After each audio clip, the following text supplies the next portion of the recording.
Hello दोस्तों मेरा नाम है डॉक्टर अंकित सिंह और आज आपके साथ मैं डिस्कस करने वाला हूँ सेल मेडिटेटिव इम्यूनिटी। तो दोस्तों लास्ट वीडियो के अंदर हम आपका ह्यूमरल इम्यूनिटी डिस्कस किया थे। तो सबसे पहले देखिए हम आपको चार्ट के हेल्प से करने वाले हैं जो डिस्कस करेंगे आज। तो इससे पहले हम स्ट्रक्चर इम्यून सिस्टम का बेसिक कर चुके हैं, स्ट्रक्चर ऑफ इम्यून सिस्टम कर चुके हैं, कॉम्प्लीमेंट सिस्टम कर चुके हैं और लास्ट वीडियो के अंदर हमने जो आपका ह्यूमरल इम्यूनिटी है वो डिस्कस किया था। ठीक है, इस वीडियो के अंदर हमारा नेक्स्ट टॉपिक रहेगा सेल मेडिटेटिव इम्यूनिटी। तो लास्ट वीडियो के अंदर हम डिस्कस किया था कि दोस्तों जो आपका ह्यूमरल इम्यूनिटी होता है वो आपका बी सेल मेडिटेट करती हैं, कंट्रोल करती हैं with the help of plasma cell जो आपकी एंटीबॉडी रिलीज करती हैं।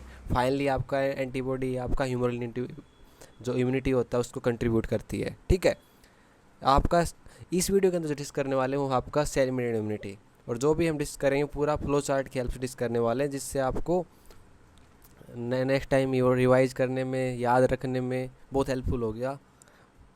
तो स्टार्ट करते हैं हमारा सेल इम्यूनिटी से। तो स्टार्ट करते हैं, जैसे हमने इम्यूनिटी डिस्कस किया था कि जो आपका टी सेल का जो फॉर्मेशन की पहले बात करते हैं, फिर हम बात करेंगे आपका इसके आगे वाले में रेडिएशन की। सबसे स्टार्ट होता है आपका हिमेटोपोइटिक स्टेम सेल से। ठीक है, बोन मैरो के अंदर हिमेटोपोइटिक स्टेम सेल आपकी दो पार्ट में कन्वर्ट हो जाती है, मतलब कुल एक तो माइलॉइड प्रोजेनिटर सेल बनाती है, एक लिम्फोइड प्रोजेनिटर सेल बनाती है। ठीक है, लिम्फोइड प्रोजेनिटर सेल आपको क्या करता है, लिम्फोइड प्रोजेनिटर सेल आपका लिम्फोइड प्रीकर्सर सेल बनाएगा। लिम्फोइड प्रीकर्सर सेल आपका तीन टाइप की सेल बनाती हैं। एक तो बी सेल, ठीक है, बी सेल स्मॉल एक्सटेंट के अंदर बनाती है वाली। नेचुरल किलर सेल भी इसका स्मॉल माउंट होता है। और आपको टी सेल मेनली बनाती हैं आपकी लिम्फोइड प्रोजेनिटर सेल। ठीक है, कहाँ पर साइट कहाँ पर होती है जहाँ पर इनका फॉर्मेशन होता है, वो आपका थाइमस में मेनली टी सेल का फॉर्मेशन होता है। तो ये कैसे बनती है, बात ये आती है। तो ये बनती है आपका जब आपका लिम्फोइड प्रीकर्सर सेल है, लिम्फोइड प्रीकर्सर सेल के अंदर CD8 और CD4 आपका नेगेटिव सेल होती है। जैसे कुछ CD मार्कर होते हैं ना हर सेल के, कि कौन सी सेल के अंदर कौन सा CD मार्कर प्रेजेंट होगा, कौन सा CD मार्कर नेगेटिव होगा। तो इसके अंदर लिम्फोइड प्रीकर्सर सेल के अंदर आपका CD4 और CD8 आपका दोनों नेगेटिव होते हैं।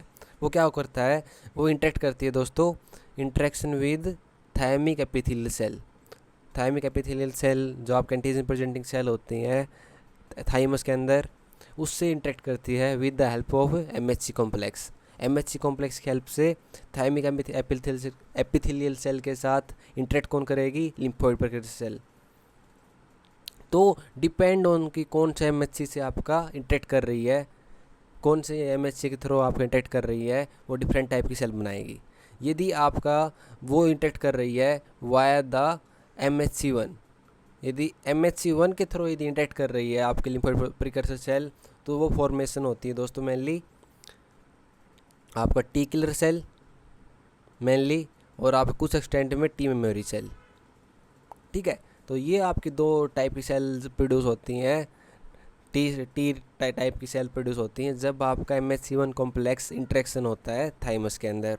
ये थाइमस इंटरेक्शन कैसे होता है, ये मान लीजिए आपका ये सेल हुआ, न्यू सेल हुआ CD8, तो ये आपके जो कुछ डेंड्राइटिक सेल है वहाँ पर एपिथेलियल सेल है, उसके जो रिसेप्टर्स हैं, जैसे जो इसका TCR इसके MHC1 से इंटरेक्ट करेगा, इसका CD8 आपका इंटरेक्ट करेगा इसके B7 से। तो इस तरह से आपका इंटरेक्शन होता है और इंटरल्यूकिन 2 रिलीज होता है इसी सेल से, और वो आपका इसी के जो इंटरल्यूकिन 2 रिसेप्टर है वहाँ पर जाके एक्ट करते हैं, और इस तरह से इंटरेक्शन होता है और फॉर्मेशन होता है दोस्तों फाइनली आपका टी किलर सेल का और टी मेमोरी सेल का।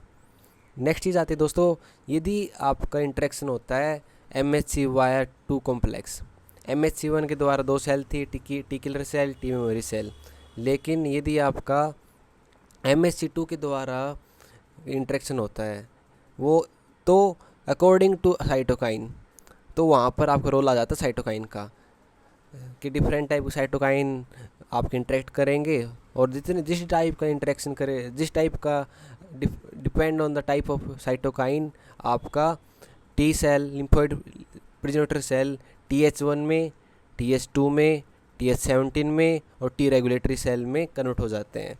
इनके जो फंक्शन थे दोस्तों वो हमने लास्ट जब हमने पढ़ी थी स्ट्रक्चर ऑफ इम्यून सिस्टम, उसके अंदर हम लिम्फोसाइट पढ़े थे। लिम्फोसाइट पढ़े थे, उनके अंदर टी लिम्फोसाइट और बी लिम्फोसाइट पढ़ा था। तो टी लिम्फोसाइट के अंदर जब हमने सेल डिस्कस की थे ना, तो उसी के टाइम पे हमने उनके फंक्शन डिस्कस किए थे। तो वहाँ पे जाके आप उनको फिर से एक बार चेक कर सकते हैं। आपने पिछली वाली वीडियो नहीं देखी है तो आप पहले पिछली वाली वीडियो देखिएगा, फिर उसको 1 बाय 1 देखिएगा। यही सीरीज़ की 5वीं वीडियो है। तो 5वीं वीडियो आप पहले 4 देखोगे तभी आपको 5वीं अच्छी तरह समझ में आएगी। तो इस तरह से आपका फॉर्मेशन होता है दोस्तों सेल इम्यूनिटी के अंदर। जो टी सेल है ना, उनका depend on the MHC class. और इसके अंदर जो सेकंड कैटेगरी है MHC2 जब होता है तो डिपेंड ऑन द साइटोकाइन, वो आपका डिफरेंट टाइप की सेल बनती है। इसमें भी आपका जैसे CD8 है वो आपका B7 से इंटरेक्ट कर रहा है, LF1 आपका ICAM1 से इंटरेक्ट कर रहा है। इस तरह से आपका इंटरेक्ट करता है आपस में और आपका डिफरेंट टाइप की टी सेल बनती हैं। नेक्स्ट चलते हैं दोस्तों, हमारे इसके फंक्शन की बात कर लेते हैं फिर से। लास्ट वीडियो के अंदर हमने डिस्कस किया था ऑलरेडी, तो इस वीडियो के अंदर डिस्कस करते हैं। तो जो न्यू CD8 सेल होती हैं दोस्तों, आपको मैंने बताया था ऊपर वाली, ये वाली जो न्यू CD8 सेल हो वो टी किलर सेल में मेनली होंगी जब MHC1 होगा। टी मेमोरी सेल भी इसकी कुछ एक्सटेंट में फॉर्मेशन होता है। तो टी किलर सेल मेनली जब प्रोड्यूस होती है इससे, तो इसका मेन क्या काम होता है, टी किलर मतलब नाम में ही आपका सब कुछ लिख रखा है कि एक साइटोटॉक्सिक और सेल किलिंग इसका फंक्शन है। ये आपका जो टारगेट है, जहाँ पर कोई भी टारगेट सेल है उसको किल करती है डायरेक्ट साइटोटॉक्सिक तरीके से। ये हेल्पफुल होती है, important for the intracellular pathogen, viruses and infected cell के लिए। मेनली जो टी किलर सेल होती है वो सबसे ज़्यादा इंपॉर्टेंट होती है इंट्रासेलुलर पैथोजन के लिए, उसके अंदर मेनली वायरस के लिए। और कुछ इन्फेक्टेड सेल उनके लिए डायरेक्ट किल कर दो सेल को, और उससे आपका साथ साथ में पैथोजन भी किल हो जाता है। यदि जो CD4 सेल है दोस्तों, न्यू CD4 सेल, वो डिपेंड ऑन द साइटोकाइन। देखिए मैंने आपको बताया था ऊपर वाले चार्ट में ही कि जो आपका कुछ MHC के अकॉर्डिंग आपका डिफरेंट टाइप की सेल बनती हैं। तो जो CD8 सी न्यू सेल है वो मेनली टी किलर सेल करती हैं, और CD4 सेल है जो न्यू CD4 सेल है वो mainly depend on the cytokine. ये जो आपके डिफरेंट टाइप की सेल बनाती हैं। तो यदि इंटरल्यूकिन 12 और इंटरफेरॉन गामा यदि एक्ट करता है सेल के ऊपर, तो जो आपका टाइप ऑफ सेल बनेगा वो आपका TH1। यदि आपका इंटरल्यूकिन 4 आपका एक्ट करेगा तो आपका TH2 बनेगा।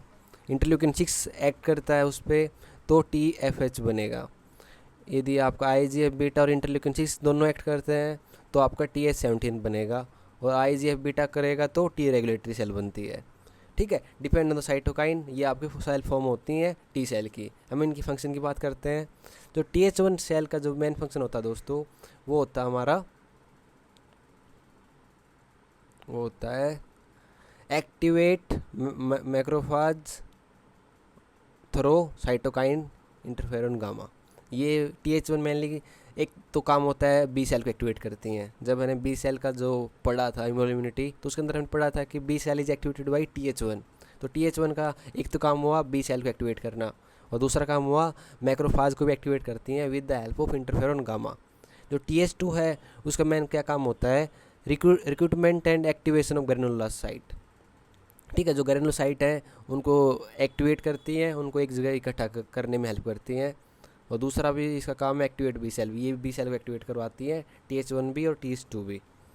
TFH का क्या काम होता है, activate B cell and help in class switching. जब हमने इम्यूनिटी पढ़ा था तो उसके अंदर हमने पढ़ा था क्लास स्विचिंग क्या होता है, कैसे होती है। तो वो आपका मेनली उसके अंदर जो प्रोसेस के अंदर हेल्प करता है वो होता है TFH। और आपका TH17 क्या करता है, वो आपका करता है एंटी इंटरल्यूकिन 17 को इंक्रीज क्रिएट होता है इससे, और आपका cause epithelial cell to recruit more leukocyte to infected area.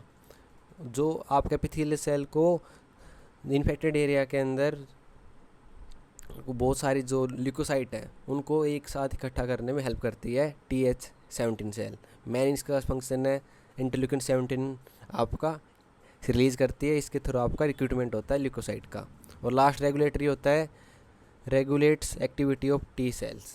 ठीक है, ये सारे जो ऊपर जितनी भी एक्टिविटी थी उनको मेनली रेगुलेशन का काम करती है दोस्तों आपका टी रेगुलेटरी सेल। तो दोस्तों इस वीडियो के अंदर हमने देखा एक तो आपका जो कैसे टी सेल आपका फॉर्म होती है depend on the MHC complex, और उसके बाद हम जो सेल प्रोड्यूस होती हैं उनका क्या क्या फंक्शन है। ठीक है, इस तरह से मेनली आपका ये सेल मेडिएटेड इम्यूनिटी बॉडी के अंदर होती है।